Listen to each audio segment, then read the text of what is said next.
అందరికీ నమస్కారం. ఈరోజు 6వ రోజు సోపానాలు. ఒక ప్రశ్నకు జవాబులు సనంద అనే మాస్టర్ ఇస్తున్నారండి. ఈ 6వ రోజున ప్రశ్న ఏంటో చూద్దాం. స్పిరిట్ అంటున్నారు, ఆ మాటకు అర్థం ఏంటి?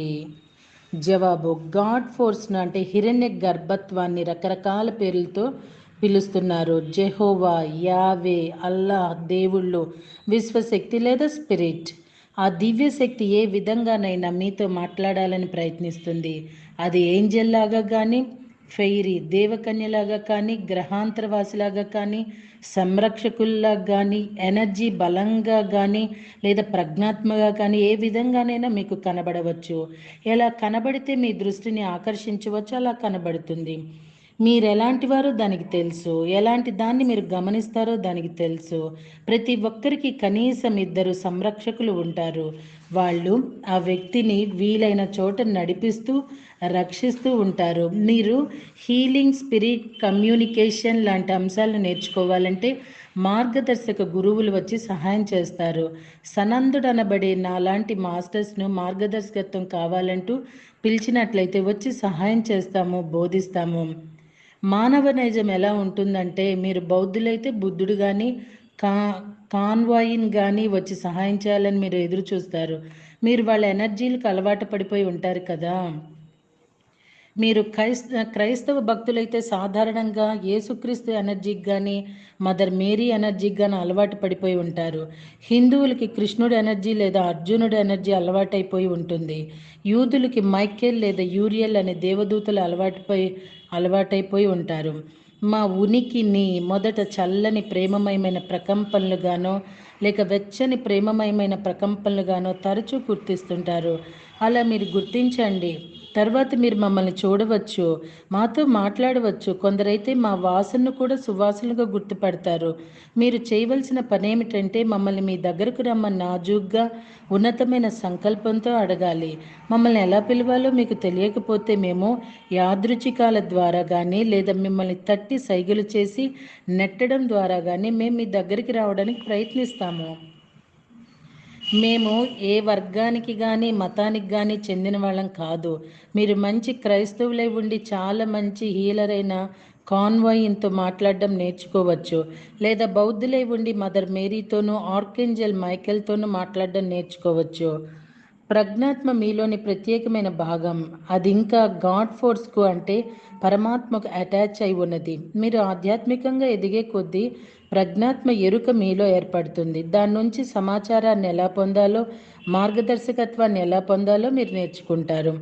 బాగా ఆధ్యాత్మిక సాధన చేస్తే మీరు ప్రజ్ఞాత్మ కాగలరు. స్పిరిట్కి మతాలలో ఆసక్తి లేదు. స్పిరిట్కి కేవలం మీ వ్యక్తిగత ఆధ్యాత్మిక ఎదుగుదలలో మాత్రమే ఆసక్తి ఉంటుంది. మీరు దీనిని చదువుతున్నట్లయితే మీ వ్యక్తిత్వంలో ఆధ్యాత్మిక ఉన్నదేమో చూడాలని మీలో కనీసం ఆసక్తి అయినా ఉంటుంది. సాహసించండి. మమ్మల్ని లోతైన స్థాయిలో కాంటాక్ట్ చేయడానికి ప్రయత్నించండి. మీకు అలాగే లాభాలు ఆశ్చర్యకరంగా ఉంటాయి. ఓకే మాస్టర్స్, మనం తప్పకుండా ఇలాంటి ఎందుకు ఎదురు చూడమండి.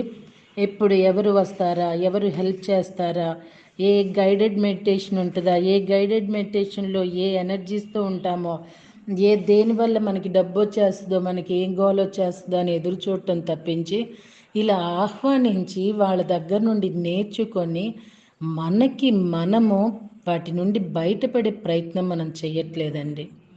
ఇప్పుడు ఆధ్యాత్మికంగా చూస్తున్నాం కదా, వీళ్ళొచ్చి మాట్లాడారు, మాకు ఎప్పటి నుండో ఉన్నది పోయింది, వాళ్ళ దగ్గర మేము వెళ్ళాము, ఇది అయ్యింది, ఇదే వింటున్నాం. కానీ మేము ధ్యానం చేస్తూ మమ్మల్ని మేము ఉద్ధరించుకుంటున్నాము అనే ఒక ధైర్యంతో మాట్లాడుతున్న వాళ్ళు కనిపించటం తక్కువైపోతున్నారండి. ఎందుకంటే ఇప్పుడు వస్తున్న రకరకాలైన విధానాలు మెడిటేటర్స్ మీద చాలా ప్రభావాలు చూపిస్తున్నాయి. ఇండివిడ్యువాలిటీ అనేది కోల్పోతున్నారు.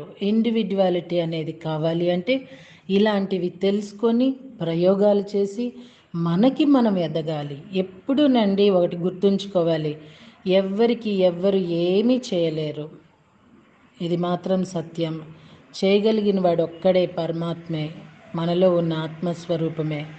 ఎవ్వరు ఏమీ చేయరు మాస్టర్స్. చేస్తామో చేయగలమో అనే బిల్డప్లు తప్పించి చెయ్యండి అనే ఏదైనా వర్క్ ఎవరికైనా ఇచ్చామంటే కళ్ళు తేలేస్తూ ఉంటారు. ఎందుకంటే అది డాంబికత్వము. సో మనిషి ఒక బాధ, ఒక ఆర్థిక బాధ ఏదైనా ఉన్నప్పుడు ఎటు ఏం పాల్పోవాలో తెలియక ఇలాంటి పారాసైటిజానికి పాల్పడుతూ ఉంటారు, ఎత్తుక్కుంటారండి. సో దాన్ని ఇతరులు వాళ్ళేదో పెద్ద వీర్లు ధీరులు అన్నట్టు ఏంటేంటో చెప్తే ఏంటేంటో చేస్తూ ఉంటారు. ఇంకా అక్కడేనా ఉంది ప్రపంచం? ఎంత కొత్తదనంతో, ఎంత టెక్నాలజీతో, ఎంత విజ్ఞానంతో పెరిగిపోతున్నామండి. So individuality is most important. I right అండి? Thank you very much.